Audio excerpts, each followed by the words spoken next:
April মাস আর তার মধ্যেই ঘটতে চলেছে এক বড় জ্যোতিষীয় পরিবর্তন। সূর্যদেব প্রবেশ করতে চলেছেন মেষ রাশিতে, যা জ্যোতিষশাস্ত্রে সূর্যের উচ্চস্থান হিসেবে পরিচিত। এই পরিবর্তন কিছু রাশির জন্য নিয়ে আসবে বিরাট সুখবর, আবার কিছু রাশির জন্য সতর্কবার্তা। মেষ রাশিতে সূর্যের প্রবেশ মানেই শক্তি, আত্মবিশ্বাস, নেতৃত্ব এবং নতুন কিছু শুরু। যাদের জীবনে দীর্ঘদিন ধরে বাধা চলছিল তাদের জন্য খুলে যেতে পারে সাফল্যের দরজা। চলুন দেখি কারা পাচ্ছে সবচেয়ে বেশি লাভ। যেসব রাশিরা সুখবর পাচ্ছে তাদের মধ্যে প্রথম হলেন মেষ রাশি। আপনারা নিজের রাশিতে সূর্য প্রবেশ করছে, এটা আপনার জন্য লাইফ চেঞ্জিং সময়। কেরিয়ারে উন্নতি, নতুন চাকরির সুযোগ এবং ব্যক্তিগত আকর্ষণ বাড়বে।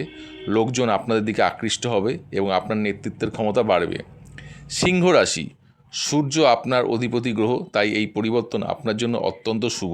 বিদেশ যাত্রা, উচ্চশিক্ষা, বড় কোনো সুযোগ আসতে পারে। সম্মান, খ্যাতি এবং আত্মবিশ্বাস সব কিছুই বাড়বে। ধনু রাশি, ভাগ্য আপনার পাশে থাকবে। প্রেমের জীবনে সুখ, সৃজনশীলতা, কাজে সাফল্য এবং হঠাৎ কোনো সুখবর পেতে পারেন। যারা নতুন কিছু শুরু করতে চাইছেন তাদের জন্য এই সময়টি খুবই ভালো। মিথুন রাশি, নতুন ইনকামের সোর্স তৈরি হতে পারে। বন্ধু বাড়বে, পুরনো বন্ধুরা আবার ফিরে আসবে। নেটওয়ার্কিং থেকে বড় সুযোগ আসতে পারে। সোশ্যাল মিডিয়া এবং সোশ্যাল লাইফে উন্নতি দেখা দেবে। কুম্ভ রাশি, আপনার আইডিয়া ও কমিউনিকেশন স্কিল আপনাকে এগিয়ে দেবে। ছোটোখাটো ভ্রমণ, তীর্থস্থানে ভ্রমণ, নতুন কোনো কাজ বা বিজনেসের আইডিয়া সাফল্য পেতে পারেন। সতর্ক থাকবেন যেসব রাশি। কর্কট রাশি, ক্যারিয়ারে চাপ বাড়তে পারে, বস বা সিনিয়রদের সঙ্গে মতভেদ হতে পারে, তাই শান্ত এবং সমীহ থাকুন। তুলা রাশি, সম্পর্কে টানাপোড়েন হতে পারে, পার্টনারশিপের সমস্যা বা ভুল বোঝাবুঝি তৈরি হতে পারে, তাই কথাবার্তা সতর্ক থাকুন। মকর রাশি, পারিবারিক দিক থেকে কিছু সমস্যা আসতে পারে, মানসিক চাপ বাড়তে পারে, তাই নিজের স্বাস্থ্যের দিকে খেয়াল রাখুন। বৃশ্চিক বা বিশ্বরাশি,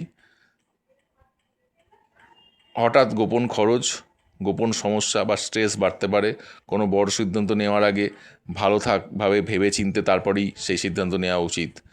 উপায়, প্রতিদিন সকালে উঠে সূর্যদেবকে জল অর্পণ করুন এবং ওং ঘৃণী সূর্যায় নমঃ মন্ত্রটি জপ করলে নেতিবাচক প্রভাব কমবে অনেকটাই এবং পজিটিভ এনার্জি বাড়বে। এই ছিল সূর্যের মেষ রাশিতে প্রবেশের সম্পূর্ণ বিশ্লেষণ। আপনার রাশি কোনটি কমেন্টে জানাতে ভুলবেন না। ভিডিওটি ভালো লাগলে লাইক, শেয়ার এবং সাবস্ক্রাইব করুন এবং এরকম আরও আপডেট পেতে আমাদের সঙ্গে থাকুন। ধন্যবাদ।